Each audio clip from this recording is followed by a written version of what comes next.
1942년 8월부터 시작된 과달카날 전역 계속되고 있습니다. 테나루 전투에서 크게 패한 일본 육군이 가와구치 키요타케 육군소장의 지휘하에 미군이 점령한 핸더슨 비행장 동편에 대규모의 부대를 상륙시켜서 이제 비행장을 탈환하려고 접근하고 있습니다.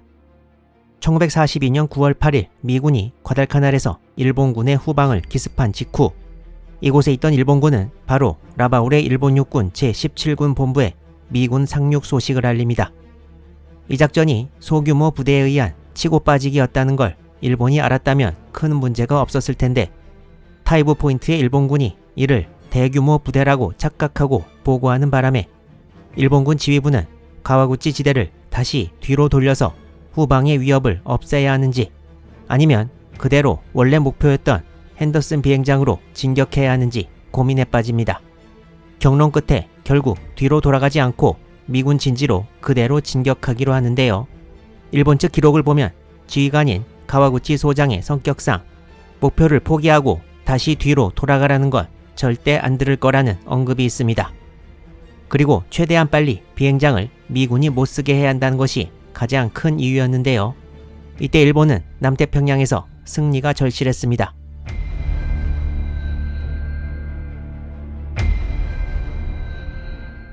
호주를 압박하기를 원했던 일본은 호주 세력권이던 뉴기니 남부를 장악하기를 원했는데요.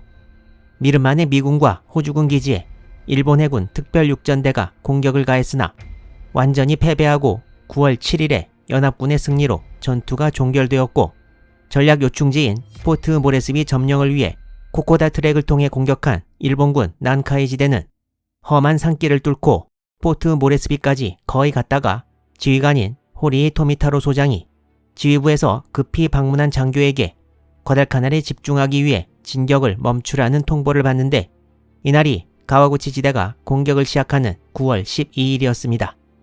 따라서 9월 초 남태평양의 일본은 돌파구를 무조건 찾아야 하는 실정이었습니다. 일본은 원래 과달카날 미군 규모를 과소평가하고 있었지만 시간이 지나면서 나름대로 정보를 모으면서 미 해병대의 실체를 알아가고 있었습니다. 9월 초가 지나면서 일본군 지휘부는 과달카날 미군 전투병 규모를 5, 6천 명으로 추산했으나 사실 이것도 미군 실제 병력 1만 2천에는 훨씬 못 미치는 것이었습니다. 가와구치 시대가 핸더슨 비행장을 향해 전진하고 있던 9월 10일 라바울의 제17군 참모장 후타미 아키사부로 소장은 대본영에서 파견된 참모 이모토 쿠마오 중자를 집무실로 불러 얘기를 나눴습니다. 여기서 후타미 참모장은 만약 가와구치 지대가 패배한다면 핸더슨 비행장 점령 작전을 과연 계속해야 할지 생각해 봐야 되지 않겠냐는 말을 했다는데요. 기록에 의하면 여기서 이모토 참모는 과달카날을 일본이 장악하지 못하면 태평양 전쟁의 전체 전황이 바뀌어 버리기 때문에 과달카날을 포기할 수 없다고 말했습니다. 과달카날 전투의 중요성은 일본도 이미 일찍부터 알고 있었던 것입니다.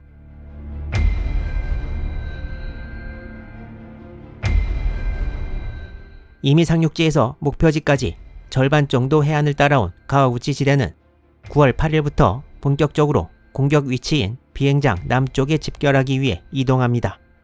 이건 요즘 인공위성에서 비슷한 위치를 찍은 사진인데요. 사진 왼쪽 위에 비행장이 보이고 일본군의 예상 집결 위치를 표시하면 여기 정도 됩니다.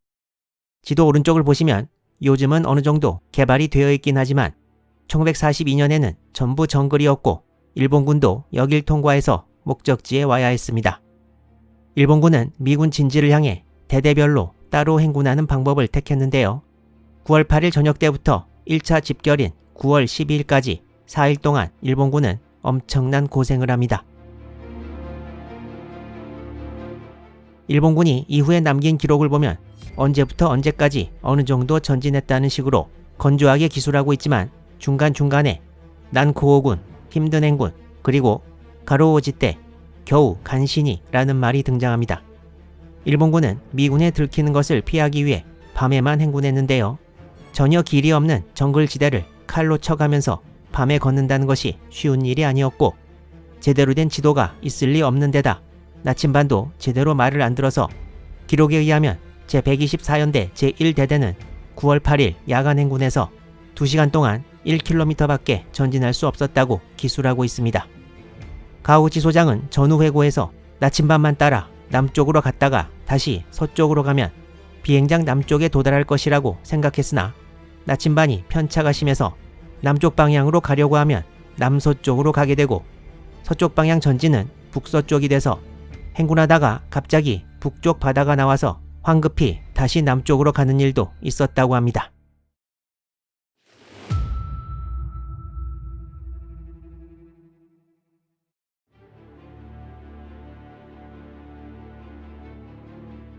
또한 포병대는 최대한 정글을 피해 해안 쪽으로 왔지만 포가 구형인 관계로 분해가 불가해서 깊이가 가슴까지 오는 하천을 건너기도 하고 야포 바퀴가 진흙이나 모래에 빠져 포를 운반하는데 큰 고생을 했다고 기록하고 있습니다. 또한 탄약 운반용 리어카의 바퀴가 펑크나고 휠이 휘어져 버려 기동불능이 돼서 결국 포탄도 사람이 직접 운반할 수밖에 없었다고 일본군은 기록하고 있습니다. 미군 진지를 공격하기 위해 동쪽에서는 가와구치 지대가 접근하고 있었고 서쪽에서는 단정으로 상륙한 오카 대주하의 부대가 접근하고 있었는데요. 가와구치 소장은 9월 10일이 되어서야 오카 대주하의 부대와 연락이 돼서 점심때쯤 작전 계획을 시달하는 데 성공합니다. 또한 미군의 공격을 받은 타이부 포인트의 일본군과도 연락이 돼서 상황을 파악합니다. 가와구치 소장의 부대는 정글에서 지그재그로 행군하다가 세 부대가 동시에 만나기도 하는 등 그야말로 악전고투를 하면서 전진하고 있었습니다. 또한 같은 날 계속 걱정이 끊이지 않는 라바울의 본대로부터 아오바지대 소속 1개 대대가 11일에 과달카날 서쪽에 상륙한다는 무전이 접수되었습니다. 동쪽 부대의 혼란과 고생은 서쪽 부대도 피하지 못해서 오카 대주하는 단정 상륙이 제대로 되지 않아 원래 1천여 명의 병력 중 650명만 확보했고 9월 11일에는 미군이 상륙하기 이전부터 과달카날 비행장 건설을 지휘하고 있다가 미군이 온 뒤 쫓겨나서 마타니카호강 유역에서 숨어있던 몬젠테이 해군 대좌 휘하 병력과 합류합니다. 그리고 1942년 9월 11일 오후 10시 30분 아오바지대 제3대대가 이 지도에서 지금 보이지 않는 서쪽 카민보만에 상륙했고 이 지원 병력과 함께 마츠모토 히로시 제17군 참모도 같이 상륙했습니다. 하지만 새로운 부대의 상륙을 간파한 미군의 계속된 공습으로 아오바지대 제3대대는 예정된 공격 시간에 맞추어 서쪽 전선에 도달하지 못하고 맙니다. 드디어 9월 12일 가오구치 지대가 고생 끝에 미군 진지 남쪽에 집결하는 데 성공했습니다. 예정된 공격 시간은 12일 오후 8시로 되어 있었는데 12일 오전 9시경 포병대로부터 미군 포로를 하나 잡았다는 무전이 도착했습니다. 일본군은 이 포로를 신문했고 이 미군은 방어선이 비행장 동쪽을 중심으로 형성되어 있고 일본군의 공격이 주로 이루어질 남쪽은 방어가 제대로 되어 있지 않다고 말했다고 합니다. 이 소식을 들은 가오구치 소장은 작전의 성공이 눈앞에 다가왔다고 말했다고 합니다. 이제 일본군은 최종 공격 위치로의 이동만 남겨놓고 있었습니다. 하지만 이때 미군도 그냥 놀고만 있었던 것은 아니고요.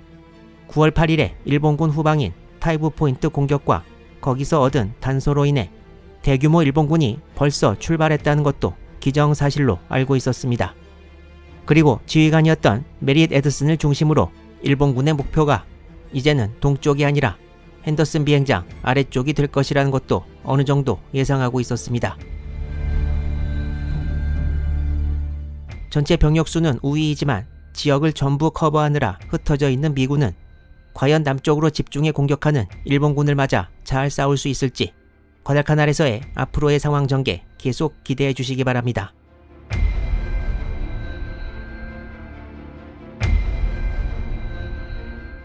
(9월 12일부터) 일본 육군과 미 해병대의 전투가 벌어질 곳은 바로 여기 표시된 능선인데요.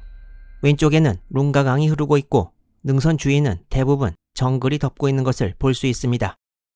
이 지도에도 나타나 있듯이 나중엔 블러디 리지, 피해 능선이라고도 불리게 되고 또한 이 지역 방어를 지휘했던 메리엣 에드슨 대령의 이름을 따서 에드슨 등선, 에드슨스 리지라고 불리기도 합니다. 이 사진을 보면 위쪽에 핸더슨 비행장이 보이고 아래쪽에는 주위가 정글로 뒤덮인 에드슨 등선의 대략적인 모양을 볼 수 있습니다. 일본 측에서는 이 능선의 모습이 마치 진해를 닮았다는 점에 착안해 진해를 뜻하는 일본어인 무카데를 써서 무카데 고우치, 진해 고지라고도 칭합니다. 앞으로 벌어지게 될 전투는 미국 사료에는 배틀 오브 에드슨 시리즈, 미군 지휘관인 에드슨 대령의 이름을 따서 에드슨 능선 전투라고 보통 불리는데요. 일본 문헌에서는 이 전투를 제1차 총공격이라고 명하고 있습니다. 3년 전에 과달카날 시리즈를 처음 만들 때 과달카날 1차 대전투라고 이름 지은 적이 있는데요. 여기서도 편의상 그때 지었던 이름을 그대로 채용하기로 하겠습니다. 이때 당시 과달카날 미군 기지에서는 9월 6일에 이전에 소개된 바 있던 해군 공병대가 과달카날 동남쪽에 새로운 활주로를 만들고 이를 파이터 1이라고 이름 지었습니다. 그리고 가오구치 시대가 아직 목적지에 도달하지 못한 9월 11일 남태평양에 또 다른 미군 기지가 있는 바누아투에서 손님들이 과달카날로 찾아왔는데요. 바로 해군의 맥케인 제독과 터너 제독이었습니다. 이 두 사람은 밴더그리프트 사단장을 만나 얘기를 나누었는데요.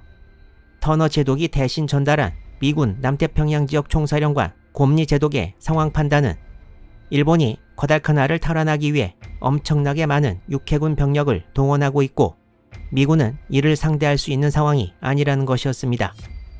사실과는 좀 다른 이 메시지로 모임의 분위기가 매우 안 좋았다고 하는데요. 이때쯤부터 해병 제1사단 제7연대 과달카날 배치가 본격적으로 논의되기 시작합니다.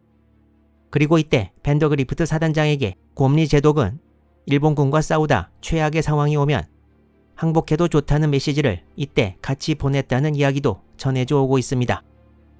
이런 기록으로 보았을 때 미국도 과달카날을 둘러싼 상황을 100% 정확하게는 파악하지 못하고 있었다고 볼 수 있을 것입니다.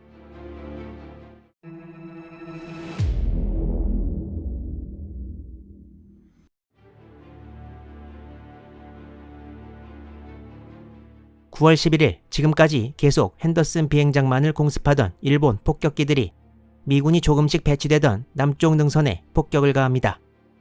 미군은 이미 동쪽 상륙 지점에서의 흔적 말고도 일본군을 피해 피난 가는 원주민과 정찰대가 전하는 소식으로 일본군의 동태를 알고 있었고 이제 평소의 폭격지대를 벗어난 이 폭격으로 거의 확실히 일본의 공격 루트를 알게 되었습니다. 미군은 9월 12일 하루 종일 해병 레이더 대대와 낙하산 대대를 이용해 방어선을 만드는데요. 황급히 철조망을 두르고 참호를 파서 대비하던 미군 병력은 약 840명가량이었다고 합니다. 미 해병대 수비병력 배치는 다음과 같았습니다. 미군은 대략 2선을 중심으로 왼쪽은 레이더 대대, 그리고 오른쪽은 낙하산 대대가 맡았습니다. 동쪽에서는 낙하산 대대 ABC 3개 중대가 정해진 위치에 자리 잡았고 서쪽의 룽가강에서 능선 초입까지의 부분을 레이더 C, B 중대가 맡았습니다. 그리고 능선 서쪽을 따라 차례로 레이더 A, E, D 중대가 자리를 잡았습니다. 두 대대의 본부는 능선 동쪽 후방에 위치했습니다. 동쪽 가와구치 시대 상륙지 원정을 갔던 에드슨 대령의 레이더 대대와 낙하산 대대는 이제 자기들이 흔적을 목격했던 그 부대를 제1선에서 맞아 싸워야 될 상황에 처했습니다. 과달카날에 상륙해 1942년 9월 12일까지 정글을 헤치고 1차 집결지까지 온 가와구치 지대. 악전 고투 끝에 미군 진지 남쪽에 왔지만 시간이 워낙 많이 걸려 쉴 시간도 별로 없었습니다. 가와구치 지대는 3개의 부대로 나뉘어 있었는데요. 전체 지대는 일단 좌익대, 중앙대, 우익대로 구분되었고 좌익대는 오카 아키노스케 대주하가 지휘하는 제124연대 제2대대가 중심이었고 중앙대는 제124연대 나머지 제1, 제3대대로 이루어졌는데 고쿠쇼 유키치 소좌가 지휘하는 제1대대가 좌 제1선 공격부대였고 와타나베 쿠스키치 중자가 지휘하는 제3대대가 우 제1선 공격부대로 이름 지어졌습니다. 또한 이치키 시대의 후발대로 이루어진 쿠마 대대가 미즈노 에이지 소좌의 지휘하에 우익대로 편성되었습니다. 그리고 타무라 마사오 소좌가 지휘하는 아오바지대 제4연대 제2대대 병력이 제2선 공격부대로 다른 두 대대와 함께 중앙대에 편성되었습니다. 가와구치 지대장은 12일 오후 자기 휘하에 중앙대 2개 대대 지휘관을 불러 공격 준비 위치까지 전진한 다음에 예정대로 12일 오후 8시에 공격할 것을 명령했습니다. 곧 제1, 제3대대가 최종 위치로 전진을 시작했고 지대사령부는 제2선부대 뒤에 위치합니다. 그렇지만 정글 속에서 최종 목적지를 찾는 것 자체도 어려운 일이었음이 드러납니다.